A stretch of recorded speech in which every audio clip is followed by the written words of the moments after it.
Cross and a new paradigm to discipleship. കുരിശ് ശിഷ്യത്വത്തിലേക്കുള്ള ഒരു പുതിയ മാതൃക. ഇന്ന് നാം കഷ്ടാനുഭവ ഞായറായി ആചരിക്കുകയാണ്. യേശുക്രിസ്തു ഈ ലോകത്തിലായിരുന്നപ്പോൾ ധാരാളം കഷ്ടങ്ങൾ സഹിച്ചു. എന്നാൽ യേശു കഷ്ടം സഹിച്ചത് ഒരിക്കലും തന്റെ എന്തെങ്കിലും നേട്ടങ്ങൾക്ക് വേണ്ടി ആയിരുന്നില്ല, മറിച്ച് മറ്റുള്ളവരുടെ നന്മയ്ക്ക് വേണ്ടി ആയിരുന്നു. സത്യം സംസാരിച്ചതുകൊണ്ടും സത്യത്തിന് വേണ്ടി നിലകൊള്ളേണ്ടി വന്നതുകൊണ്ടും യേശുവിന് ധാരാളം കഷ്ടങ്ങൾ സഹിക്കേണ്ടി വന്നു. ഇന്ന് കഷ്ടാനുഭവ ഞായറായി ആചരിക്കുമ്പോൾ ക്രിസ്തീയ ജീവിതത്തിൽ യേശു നൽകി തന്ന മാതൃക ഉൾക്കൊണ്ടുകൊണ്ട് മറ്റുള്ളവരുടെ നന്മയ്ക്ക് വേണ്ടിയും പൊതു നന്മയ്ക്ക് വേണ്ടിയും കഷ്ടം ഏറ്റെടുക്കുവാനും സഹിക്കുവാനും നമുക്ക് കഴിയണം. മനുഷ്യജീവിതം എന്നത് സന്തോഷങ്ങൾ മാത്രം നിറഞ്ഞ ഒരു ജീവിതമല്ല. കഷ്ടങ്ങൾക്കും വേദനകൾക്കും അതിൽ വലിയ പ്രാധാന്യമുണ്ട്. ഏതൊരു നേട്ടങ്ങളുടെയും വിജയത്തിന്റെയും പിന്നിൽ കഷ്ടതയുടെ സഹനത്തിന്റെ അനുഭവങ്ങളുണ്ട്. അതുകൊണ്ട് തന്നെ കഷ്ടത ഒരിക്കലും വെറുക്കപ്പെടേണ്ട ഒന്നല്ല, പൂർണ്ണ മനസ്സോടെ സ്വീകരിക്കേണ്ട ഒന്നാണ് കഷ്ടത. എന്നാൽ എന്തിനായി നാം കഷ്ടം സഹിക്കുന്നു എന്ന ചോദ്യം വളരെ പ്രസക്തമാണ്. നാം കഷ്ടം സഹിക്കേണ്ടത് ജീവിത നന്മയ്ക്കും വിജയത്തിനും വേണ്ടിയാണ്. സ്വന്തം നന്മയ്ക്ക് വേണ്ടി പ്രയത്നിക്കരുത് എന്ന് യേശു ഒരിക്കലും പറഞ്ഞിട്ടില്ല. എന്നാൽ യേശുവിന്റെ ജീവിതം മറ്റുള്ളവർക്ക് വേണ്ടി ഉള്ളതായിരുന്നു. ഇതെല്ലാവർക്കും സാധ്യമാകുന്ന ഒന്നാകണമെന്നില്ല. എന്നാൽ മറ്റുള്ളവരുടെ നന്മയ്ക്ക് വേണ്ടിയും കഷ്ടം സഹിക്കുവാൻ നാം സന്നദ്ധരാകണം. ക്രിസ്തീയ ജീവിതത്തിൽ കഷ്ടതയുടെ പ്രാധാന്യം ഇന്നത്തെ പാഠഭാഗങ്ങളിലൂടെ നമുക്ക് ചിന്തിക്കാം. ഒന്നാമത്തെ ചിന്ത, സംഘർഷങ്ങൾ ഒഴിവാക്കുവാനായി കഷ്ടത ഏറ്റെടുക്കുക. സംഘർഷങ്ങൾ ഒഴിവാക്കുവാനായി കഷ്ടത ഏറ്റെടുക്കുക. ഉൽപ്പത്തി പുസ്തകം 26 അധ്യായം 12 മുതൽ 23 വരെയുള്ള വാക്യങ്ങളിൽ ഇസ്ഹാക്ക് സഹിച്ച കഷ്ടതകളെക്കുറിച്ച് പറഞ്ഞിരിക്കുന്നു. ഇസ്ഹാക്ക് അബ്രഹാമിന്റെ മകനായിരുന്നു. ഇസ്രായേലിലെ ഹെബ്രോൻ പ്രദേശത്താണ് അവൻ താമസിച്ചിരുന്നത്. എന്നാൽ ദേശത്ത് ക്ഷാമമുണ്ടായപ്പോൾ ഇസ്ഹാക്ക് തന്റെ കുടുംബത്തോടും ആടുമാടോടും ദാസന്മാരോടുമൊപ്പം ഫെലിസ്ത്യ ദേശത്തേക്ക് കുടിയേറി ഗെരാർ എന്ന സ്ഥലത്ത് പാർക്കുന്നു. അന്നത്തെ ഫെലിസ്ത്യ രാജാവായിരുന്ന അബീമേലെക്കിന്റെ അനുവാദത്തോടു കൂടിയാണ് അവൻ അവിടെ പാർത്തത്. ആ ദേശത്ത് അവൻ വിതയ്ക്കുന്നു. അവന് 100 മേനി വിളവ് ലഭിക്കുന്നു. കൂടാതെ ഇസ്ഹാക്കിന്റെ ആടുമാടുകൾ അനവധിയായി വർദ്ധിക്കുകയും അവൻ മഹാസമ്പന്നനായി തീരുകയും ചെയ്യുന്നു. ഇസ്ഹാക്കിന്റെ വളർച്ച കണ്ട് ഫെലിസ്ത്യർക്ക് അവനോട് അസൂയ തോന്നി. അതുകൊണ്ട് തന്നെ തങ്ങളുടെ ദേശം വിട്ടുപോകുവാൻ ഫെലിസ്ത്യ രാജാവ് അവനോട് ആവശ്യപ്പെടുന്നു. ഇസ്ഹാക്ക് അവിടെ നിന്ന് പുറപ്പെട്ട് ഗെരാദേശത്തിന്റെ താഴ്വരയിൽ കൂടാരം അടിച്ചു. അന്നത്തെ കാലത്ത് ആളുകൾക്ക് സ്ഥിരമായി വീടുകളും സ്ഥലങ്ങളും ഉണ്ടായിരുന്നില്ല. കൂടാരങ്ങളിലാണ് അവർ പാർത്തിരുന്നത്.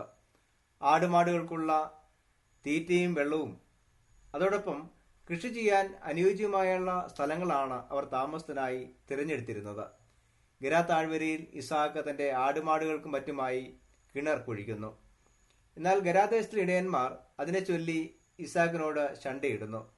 അതുകൊണ്ട് അവൻ അവിടെ നിന്ന് മാറിപ്പോയി മറ്റൊരു കിണർ കുഴിച്ചു. അതിനെക്കുറിച്ച് പിന്നീട് ആരും ശണ്ടയിടുന്നതായി കാണുന്നില്ല. എന്നാൽ ഇസ്ഹാക്ക് മഹാധനവാനായിരുന്നു. ധാരാളം ദാസന്മാർ അവനുണ്ടായിരുന്നു.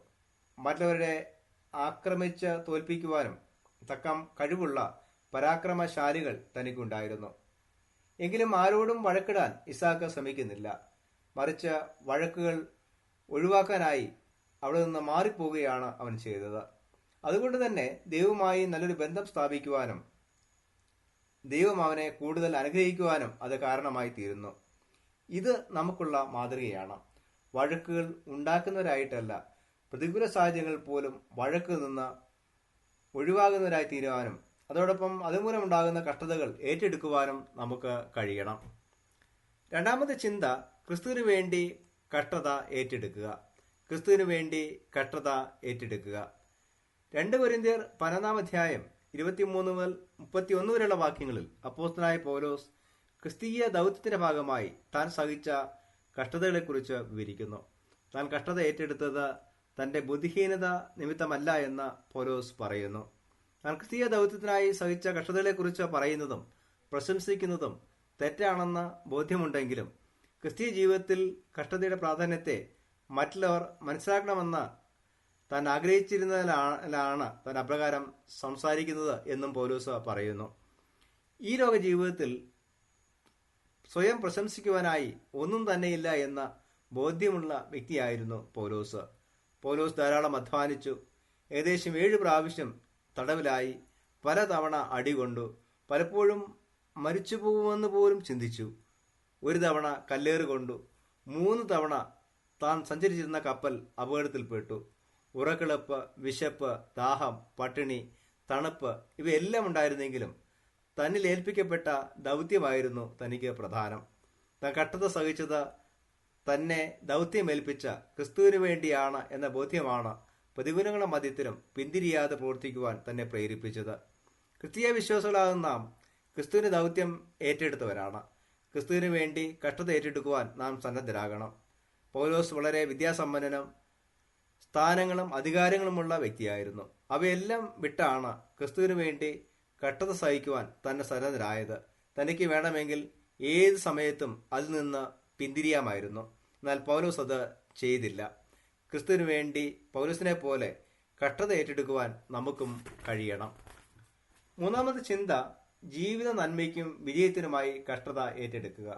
ജീവിത നന്മയ്ക്കും വിജയത്തിനുമായി കഷ്ടത ഏറ്റെടുക്കുക. മർക്കോസ് എഴുതിയ സുവിശേഷം 10-ാം അധ്യായം 46 മുതൽ 52 വരെയുള്ള വാക്യങ്ങളിൽ യേശു ഭൃത്യമായി എന്ന കുരുടനെ സൗഖ്യമാക്കുന്നതായി നാം വായിക്കുന്നു. ഈ സംഭവം നടക്കുന്നത് എരിഹോ എന്ന സ്ഥലത്താണ്. ഭൃത്യമായി ഒരു കുരുടൻ മാത്രമായിരുന്നില്ല, അദ്ദേഹം ഒരു ഭിക്ഷക്കാരനും കൂടി ആയിരുന്നു.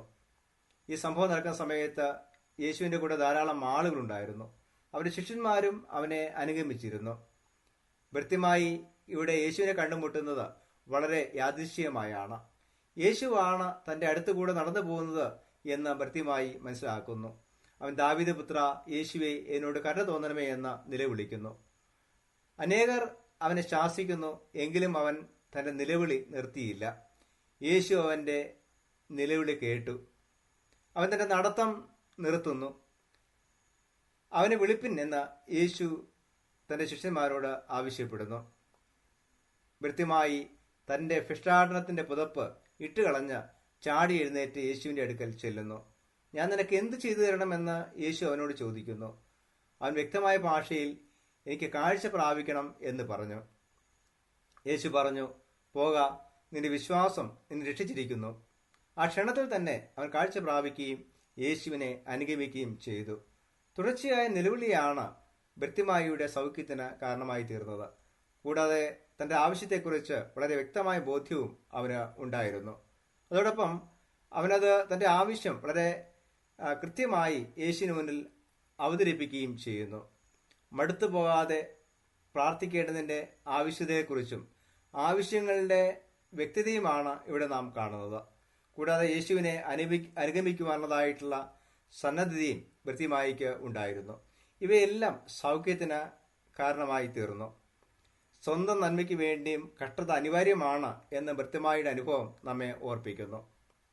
ഇപ്രകാരം കഷ്ടത ക്രിസ്തീയ ജീവിതത്തിൽ വളരെ പ്രധാനപ്പെട്ട ഒന്നാണ്. എന്നാൽ നാം എന്തിനായിട്ടാണ് കഷ്ടത സഹിക്കേണ്ടത് എന്ന് നാം മനസ്സിലാക്കിയിരിക്കേണ്ടതാണ്.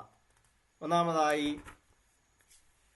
സംഘർഷങ്ങൾ ഒഴിവാക്കുവാനായി കഷ്ടത ഏറ്റെടുക്കുക.